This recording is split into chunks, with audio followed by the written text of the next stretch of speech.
I'm the Magicest. Chapter 4. Madoka, who are you yelling at? The next morning, Madoka woke up in her bed.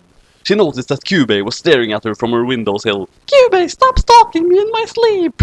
She threw a pillow at Kyubey, which made him fall and flop on the bed. It didn't move, and that was when Madoka realized that she really threw her pillow at the Kyubey plushie she bought yesterday. But Kyubey was still mad.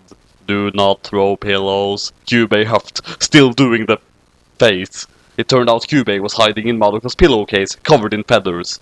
Madoka shouted back, Kyubey, I swear I will shove my boot up your— Madoka, who are you yelling at? Called a voice from downstairs. No one, Mom. I'm just practicing for a play. It's called, Madoka attacks Kyubey with a boot. Okay, I'm coming upstairs to bring you your breakfast. It's bacon and eggs, your favorite. Madoka's stomach grumbled. She loved bacon and eggs and could eat them all day. She even thought about wishing for infinite bacon and eggs as her contract wish, but she was hesitant. The bedroom door swung open, and there, carrying a tray heaped with bacon and eggs while wearing a cute frilly apron, was— Mr. Vacan, what are you doing here? And where's the toast? Madoka flailed her arms and made them wiggle like noodles.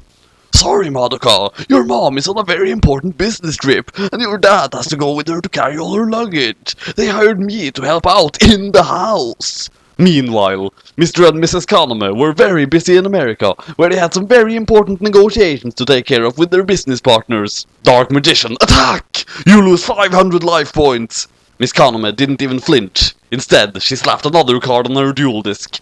I play Exodia's head in attack mode! And Madoka wondered again, through mouthfuls of chewed up bacon and eggs. What about my brother? Mr. Vacan mulled it over. I'm sure he's fine. And Madoka's brother, Tatsuya, ended up on a small iceberg, which was drifting to Russia. Madoka belched loudly as she finished the last of her bacon and eggs. Kyubey was almost about to run off with a bacon slice, but Madoka took notice and snatched it right out of his mouth. My bacon! After Madoka got dressed and prepared, she and Mr. Vacan walked to school with Sayaka and their prissy friend Hitomi. It was there that they figured out that Kyubey could let them talk telepathically. Oh my god, Madoka, did you, know about Kyosuke? I bought him this, totally wicked violin CD. He's gonna totally love it or something, Sayaka said in their minds. Mr. Vacan, I'm still annoyed at you for ruining my couch, Mommy said from far away. But Mr. Vacan couldn't get the hang of telepathy.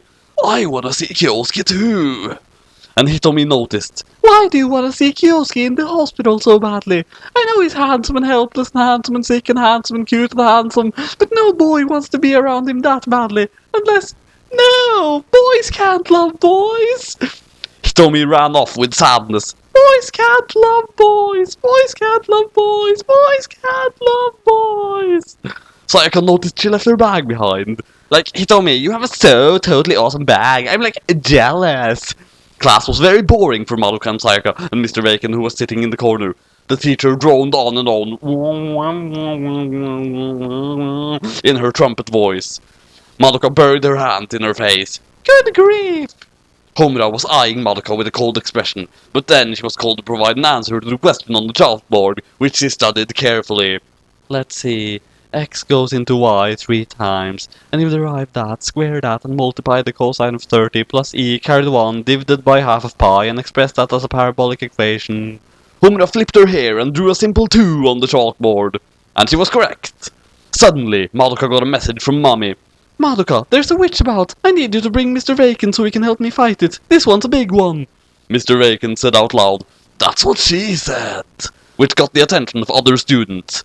Madoka, hurry! This witch is making people really cranky! So Madoka got off of her desk and stabbed Mr. Vacan in the arm with a pencil. Madoka, what the hell? He said while his arm was slightly bleeding. Please, miss, I have to take Mr. Vacan to the nurse's office. He has a Class B pencil stab wound. And I need Sayaka to help me get the lead poison antidote. Come on, Sayaka! Madoka dragged her by the ear out of the classroom. Homura was nervous.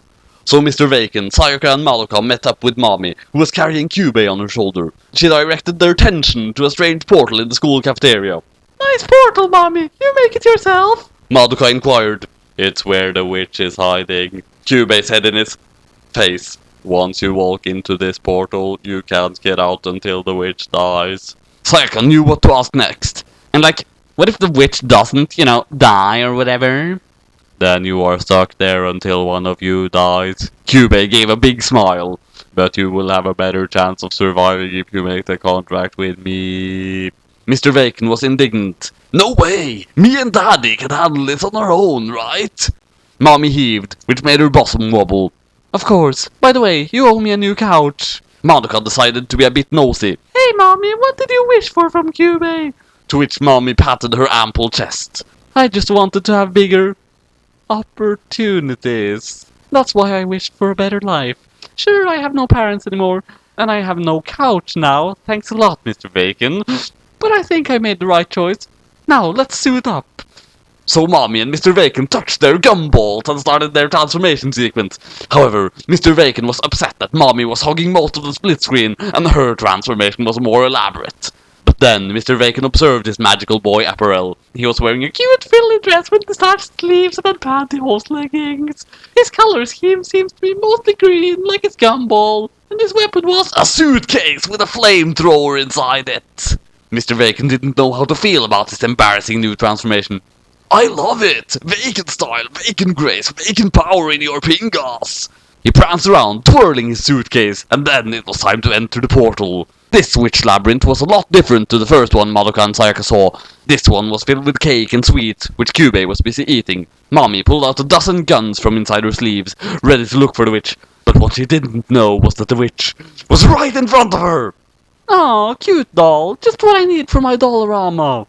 Mommy picked up a cute pink thing that looked like a rag doll in a coat. But the witch revealed its true form, a caterpillar monster with wings named Charlotte. Mommy tried to fire her guns at it, but the bullets bounced off like peas. Mr. Vacan decided to provide this assistance by unleashing the suitcase's flames on Charlotte, but all she did in response was conjure up some marshmallows and roast them in the flames. Sayaka was still carrying Hitomi's bag from earlier and rummaged through it to look for something to throw at Charlotte. At least she found something that could cause some damage. Like, eat cheese, you totally gross monster thingy. A huge wheel of cheese flew towards Charlotte, but it was too heavy and landed on Mommy's head instead. And when Charlotte swooped in to take a bite of the cheese... Mommy, you look different. Did you get a haircut? Mr. Vacan asked as Mommy's headless body collapsed without a word. Madoka was confident. Don't worry, she'll be alright as long as... But then Charlotte magically created some ice cream cones and poked Mommy's chest with them, causing her bust to deflate like a balloon until she was as flat-chested as Misty from Pokemon. Madoka's spirit was broken. Mew me, when? And so Kyubey said while still nibbling on some background cake, being Medusa is suffering.